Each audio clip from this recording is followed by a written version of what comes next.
Okay, welcome back everybody. It's going to be a shorter part 2 to this, just going over the lipoxygenase pathway. And we'll jump into this and knock this out.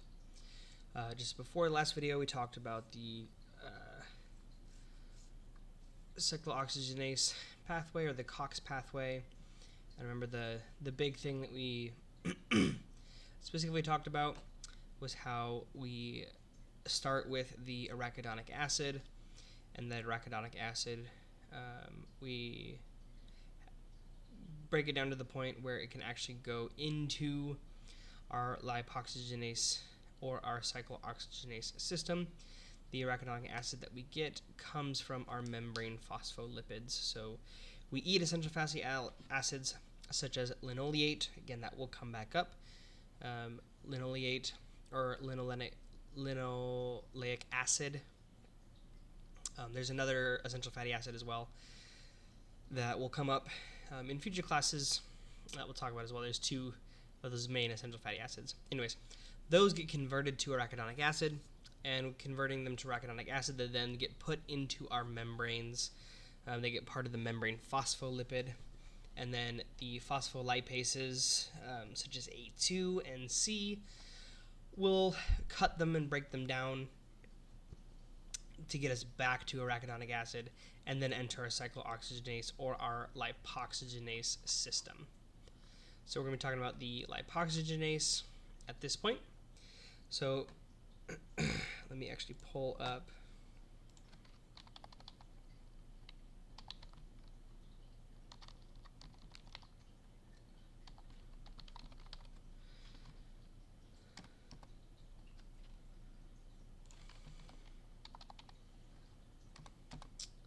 the lipoxygenase pathway.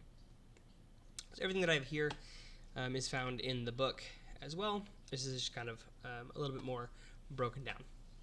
Okay, so the lipoxygenase pathway, we have the formation of leukotrienes and lipoxins.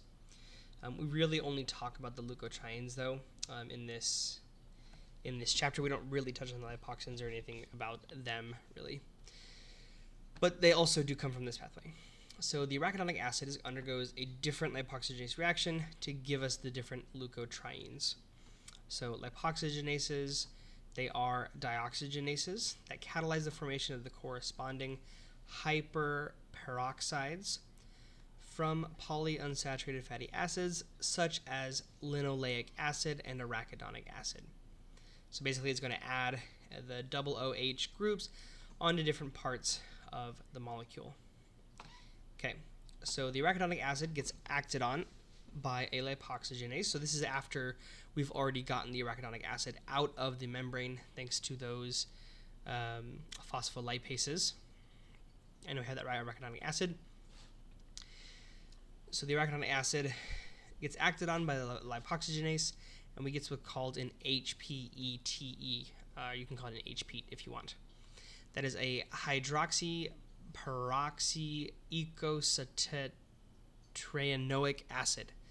Really big word. That's why we just stick with HPET. This gets acted on by a lipoxygenase as well, and gives us an HETE, or a hydroxy eicosanoid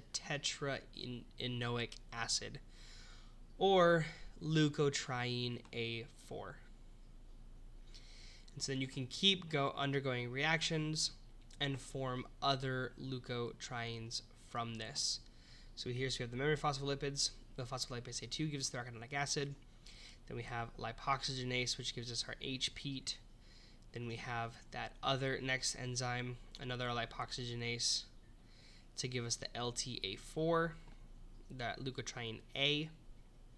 And then we can act on others, so like a hydrolase or an LTC synthase, and then continue down to get our different types of leukotrienes.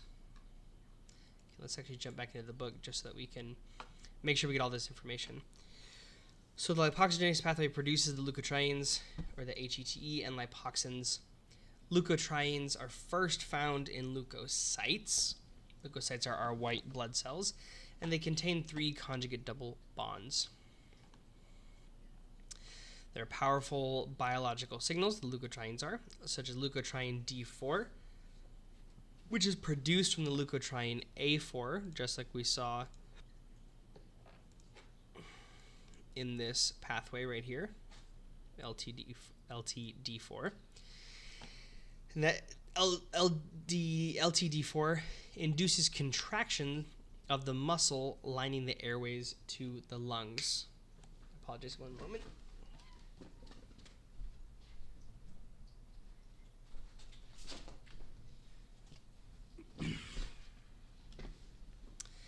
Okay, it induces contraction of the muscle lining the airways to the lungs. So you can have an overproduction as well. So overproduction of leukotriene D is going to cause asthmatic attacks. And so we can actually see, this is kind of why this is part of our immune system, is why with asthma is one thing where we have excessive inflammation. And the leukotriene D4 is the leukotrienes and all of the eicosanoids are going to be conducive to inflammation, which is if you have an overproduction, you get asthma attacks. So the synthesis of leukotrienes, just like we talked about, those HPETEs, they are produced from the arachidonic arachidonate catalyzed by 5-lipoxygenase. So the arachidonic acid gets acted on by the 5-lipoxygenase to create the HPETs. Then corresponding hydroxyl metabolites, the HETEs, are formed or metabolized to form leukotrienes, or lipoxins are generated. The major leukotrienes are synthesized by 5-lipoxygenase. The major leukotrienes that we're going to see: LTA4, LTB4, LTC4, LTD4, and LTE4. You can kind of drop off the 4 and just LTA, LTB, LTC, LTD, and LTE.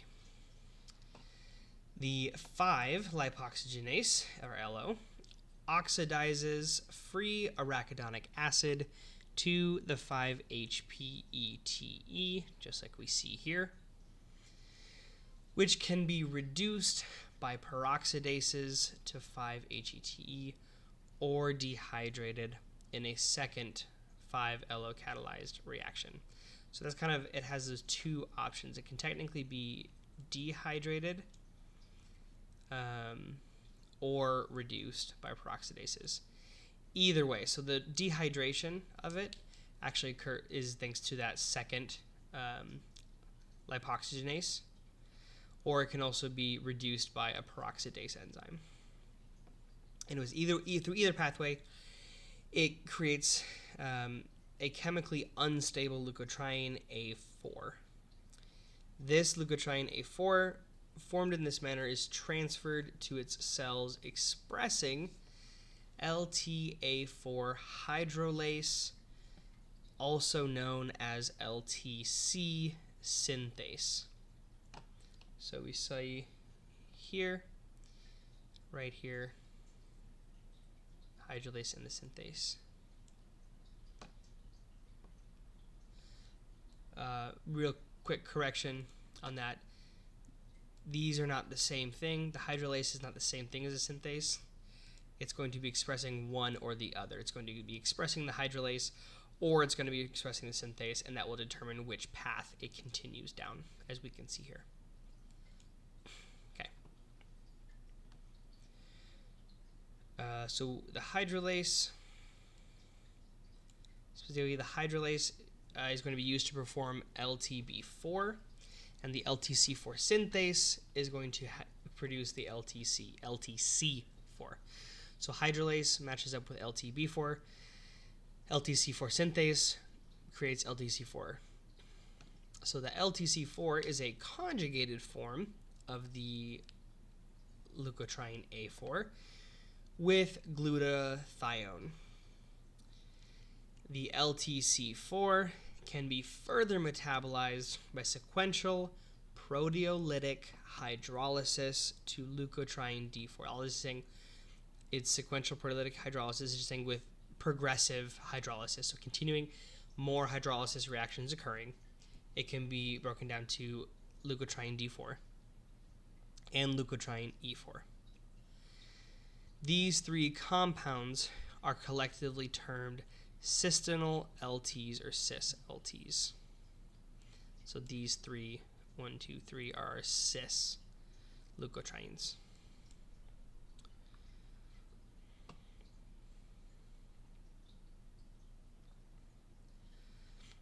So, and you can have different formation, different types of HPs or HETEs, just depending on which lipoxygenase you're specifically using. It just depends on where, that double OH is going to be bound onto the arachidonic acid with the reaction. Let's make sure that we follow this all neatly. Okay, we'll jump in here because we did. Let's check. Did I have where the? Okay. Let's jump actually back to the book real quick and read this part. So talking about the regulation of the leukotriene synthesis. So leukotriene production is monitored at various levels. This includes methylation of the 5-lipoxygenase promoter, post-translational control of the 5-lipoxygenase activity through phosphorylation, interaction with 5-lipoxygenase activating protein, also called FLAP, and translocation induced by calcium or free arachidonic acid. So this is all different ways that it's regulated. So it can be methylated to be promoted. You have post-translational control. So if we talk about translation is when we were actually building the different proteins. So when you're actually building that enzyme. So when we have, after we've built the lipoxygenase, they can be activated or deactivated thanks to phosphorylation. If they interact with the activating protein, so there's an activating protein called FLAP that can activate the lipoxygenase reactions. And also you can have them be activated due to calcium or having a lot of arachidonic acid. That's what all of that is saying. A couple different ways of how it is regulated. So some of the functions of the leukotrienes, is going to be split up. A couple of them. I would recommend starting to have a good idea about these because these will come back later on down the road.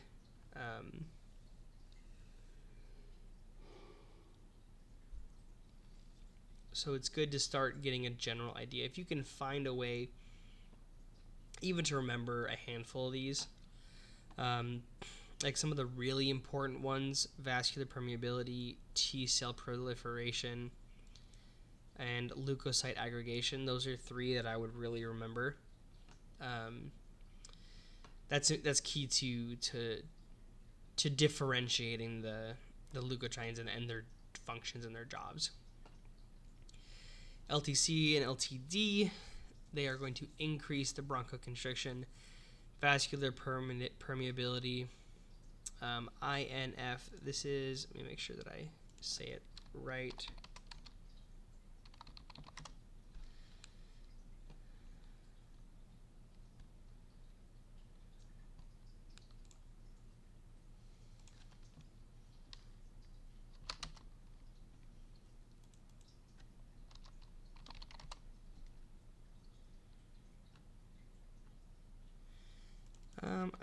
I'm not sure if it's misspelled.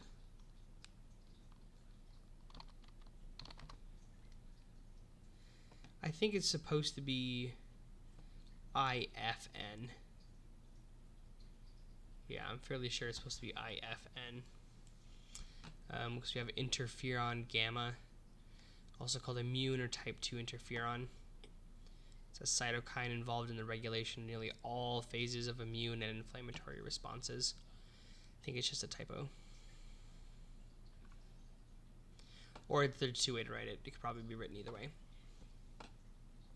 Okay. So those activate the interferon gamma.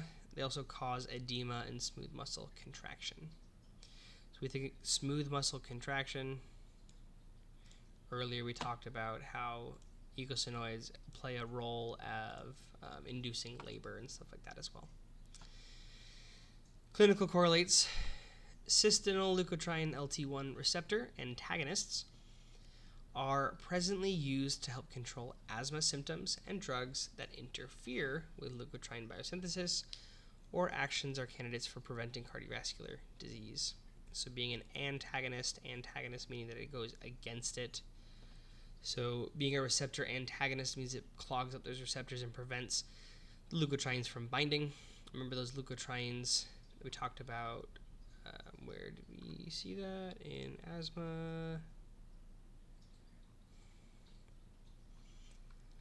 I just read it.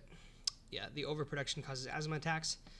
So the antagonist medications are going to block the receptors so that does not occur. Okay, synthesis of lipoxins.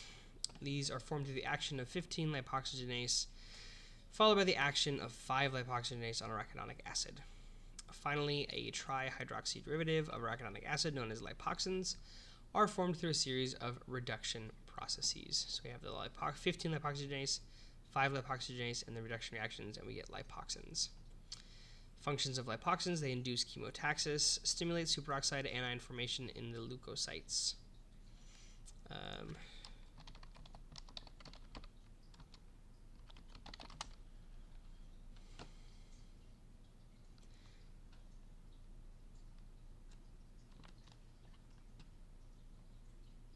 So a superoxide is any compound that contains the superoxide ion, which is the chemical formula O2. I'm not particularly sure exactly what that function is off the top of my head. But not super important, I guess, understanding it right now if it doesn't clarify anything in the book. Okay, let me double check back here. Make sure we covered all these. The function of lipoxins: they induce chemotaxis, stimulation of superoxide anion formation in leukocytes. And now we're getting into the mechanisms of action. Okay. So the mechanism of action of eicosanoids: they bind to specific membrane receptors. They activate adenylate cyclase cyclic AMP protein kinase A system. That is our G protein coupled receptors, those G proteins that we talked about earlier. You can see this beautiful picture to jog your memory. How the ligand comes in and binds, and then the G protein, the GTP, comes in and kicks out the GDP that was here, and then this all breaks apart, which then goes, and the beta and the gamma portions come and they activate the adenylate cyclase. The adenylate cyclase helps create cyclic AMP, and then that goes and binds to the protein kinase, and the protein kinase separates off and activates, and then it can go and phosphorylate, and then that protein phosphorylation eventually reaches the target tissues. So hopefully you remember that from Biochem 1. So binding of the eicosanoids to stimulatory G protein subunits will amplify the stimulus through activation of adenylate cyclase. Binding of the eicosanoids to the inhibitory G protein subunit will decrease the effect by decreasing the activity of the adenylate cyclase, which in turn will decrease CAMP synthesis. So this is something that's interesting. So the eicosanoids, depending, again, it completely depends on the receptor that it's binding to, because you can have stimulatory or inhibitory functions from the same exact ligand. It just depends on what the receptor it is that it's binding to, determines what actually occurs. So you have stimulatory G protein subunits and also inhibitory ones to help to balance the reactions from the eicosanoids, or helping to balance our inflammation levels and maintain our homeostasis. Okay, so we have modulates adenylate cyclase enzyme and thereby cyclic AMP levels and cyclic AMP dependent protein phosphorylation / dephosphorylation mechanisms. This is calcium dependent pathways where it increases calcium levels in the cytosol and amplifies the signal, and the calcium binding proteins are involved in the mediation of signals. If we think about calcium, you can also kind of connect this to physiology 1, Where in physiology 1, we're talking about what happens when we get a rush of different cations into the cell and how that can create action potentials. Calcium, the changing of the calcium coming in is going to cause a different chemical gradient, and the different it causes a different electrochemical gradient, which is then what helps to amplify those signals and create the full reaction that we're looking for, the phosphorylation, everything that occurs. And that is the remainder of chapter 5. Okay, this was especially with the first part, there's a lot of information. Hopefully you got through it okay. This is really where this trimester is really kind of where stuff starts to take off. So buckle up, stay tuned, and keep working hard.